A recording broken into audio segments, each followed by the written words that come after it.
Cris Collinsworth. You guys like Cris Collinsworth? I think he's fantastic. I like. He's grown on me a lot over the years. I think he's the best in You the don't like him? business. He okay. Is he because he was a Bengal, or you just? I just think some of his takes not on. I just don't, some of it's okay, but he's just okay. I agree. I mean, he's not the czar of what's going on here. Everybody loves Collinsworth. My beef with him is he's a good analyst, but sometimes he'll make a judgment on a player or a game like real early in the game that I think he's too prisoner of the moment. But anyway, Collinsworth made a list, his 5 best head coach quarterback combos, and here we go. All right, number 5, Todd Bowles and Tom Brady. Okay. Number 4, Sean McVay and Matthew Stafford, the Rams. Obviously, the first one's the Buccaneers. Matt LaFleur, Aaron Rodgers, Packers. Sean McDermott, Josh Allen with the Bills. Andy Reid, Patrick Mahomes, Chiefs. Obviously, Kevin Stefanski, Deshaun Watson not on the list. Anybody think they should be? Because They haven't taken a snap yet. No, we haven't seen it. how could they be? But we haven't seen it, but I've looked at some of that list. Bring that list back up. Brad, bring it up. Bring it back up. Bring that list back up. Let's go. In classic Brad Sellers fashion. Right. Bring it back. Bring it Bring back. it back. Bring Bring it it back. back. Bring it back. Because here, Todd Bowles and Tom Brady. I mean, Tom Brady's carrying the water. Right. On that. What are we talking about? That's not behind me. That's not behind me. I didn't Hold on, see let that. me stop here. Hold on, let me stop here. Matt LaFleur and Aaron Rodgers, the shenanigans going on up in Green Bay? Are you serious? So that's what's funny, Brad. If you look at the list, so Tom obviously is the reason for 5. I would say McVay's the reason for 4. Yes. I don't know that that's fair. I mean, I think Matthew Stafford's a hell of a quarterback. He's very good. He's not in the class It's not of these like, other guys. but it's not like Brady and Bowles. Here, I mean, Or McVay and Stafford go to 1. Andy Reid, Mahomes, the epitome of failure. That's what that is. Oh, I don't know about I think that. that's That's too harsh. They won a Super Bowl. That's crazy. What's that? That They won a Super Bowl. You can't call them the epitome of that failure. meltdown last year. Yeah. That Now meltdown. you're prisoner of the moment. Now you're being I'm not. prisoner of the that's moment. prisoner of the No, moment. but I follow Andy Reid the days in Philadelphia. Yeah. Them same meltdowns. he has a thing. Andy Reid That's some Has had serious some bad meltdowns. has for as many wins as he's gotten. I mean, he went to 4 NFC championship games. on right? now. And made a Super Bowl, right? So it's like he should at least have 3. Like, I think Aaron Rodgers should have 1 more, right? Like, with the talent Yeah, level. people looking at him sideways now, too. I Like, don't understand how LaFleur and Aaron Rodgers are ahead of McVay and Stafford. That doesn't make any sense. I think the job that Stafford and McVay did last year. That was crazy. It was unbelievable. Yeah, I don't unbelievable. have a problem with the Chiefs being number 1. I wouldn't have a problem with the Rams being number 1. The Rams should be ahead of the Packers. I don't understand. Because the gap between McVay and what's his name, the Packers coach, LaFleur is much bigger than the gap between Rodgers and Stafford. How can Reid and Mahomes be number 1 in this?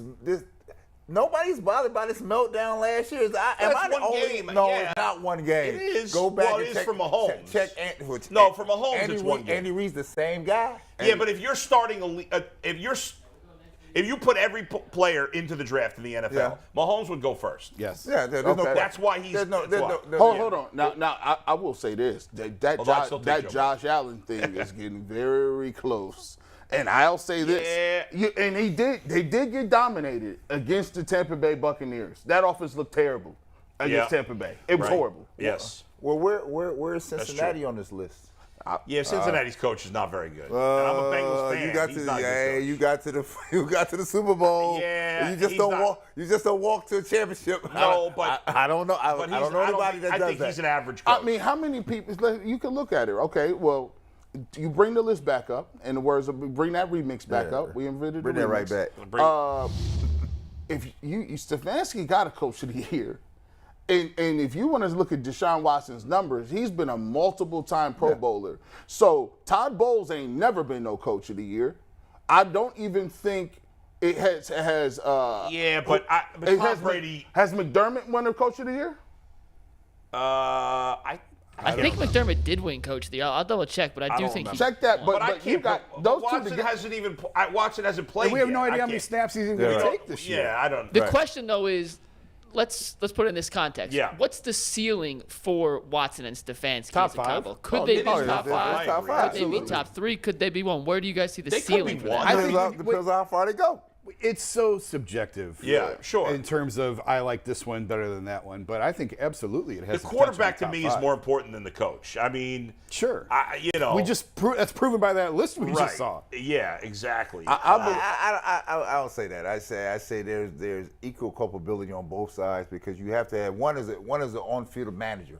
Someone has to have vision from the sideline and say, this is what we need. Would you rather have a great coach and a crappy quarterback, or a crappy coach and a great quarterback? I'd rather have probably a.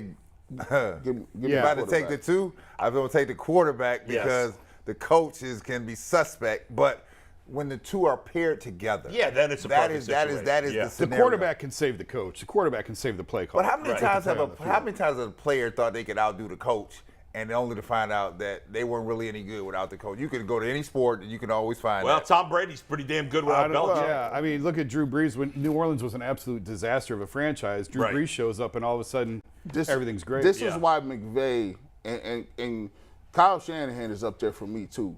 When you look at McVay, think about this, man. He had Jared Goff in the Super Bowl. Yep. And we thought he was crazy for giving me. And then There was a time people thought golf was elite. right? And they got the bag too. And think about it. Think how many people didn't even think Stafford was that good because he was in Detroit. Yeah, 'cause he he was was like, Detroit. "You're gonna get Stafford out of all these people?" And he not only took Stafford, but then he resurrected the ghost of Odell Beckham Jr. Yeah. And just was like, yeah, we'll bring. Because On the other- hold on, how many people would say we're not bringing that type of headache in? We don't want no parts of that. Yeah. We rocking and rolling. Yeah. We got But our then again, receivers. Doug Peterson won a Super Bowl with Nick Foles and then got fired 2 years later. But gee, was Odell Beckham really was he really was it his problem or was it our problem?